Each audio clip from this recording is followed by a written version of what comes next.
Здравейте, колеги! Днес, благодарение на невероятната поддръжка в оторизирания сервис на марката Volvo за България, ще се научим как се сменя крушка на антената или така наречения имобилайзер антената. Значи, ето това, виждате, ето това кръгче тук. Това тук цялото нещо, това е въпросния имобилайзер, а ето тук е това кръгче, има лампичка отзад, която свети. Като цяло не е... Разбира се, това, че не свети, не е фатално, но тъй като аз се дразня по колата нещо да не е наред, затова обичам да си поддържам нещата както трябва. Смяната си мислех, че е нещо сложно, както всички останали неща, но се оказа сравнително елементарна работа.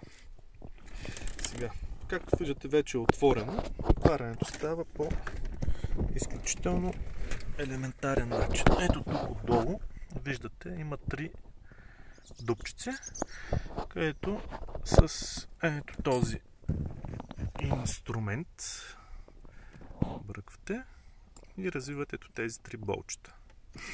След което, тук е на едни щипчици, внимателно се изважда пластмаската, след което вече можем да преминем към демонтажа на въпросната. Ето тук има една щекерче, което се вади. Сега тук вече леко съм го извадил, защото иначе с една ръка трудно става. Да дадем на фокус. Ето тук има една...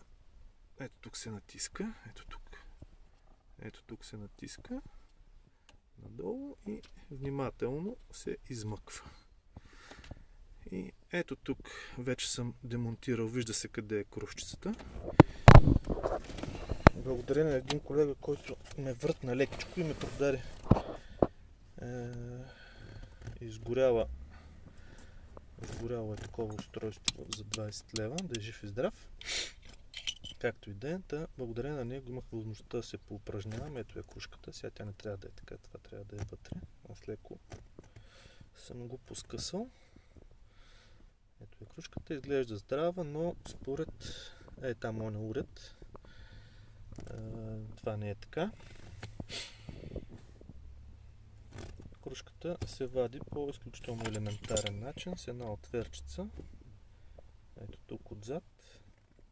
Бръквате, развивате и тя си изпада, както виждате. Не можем да се поупражняваме на това модулче. След което по обратния ред завиваме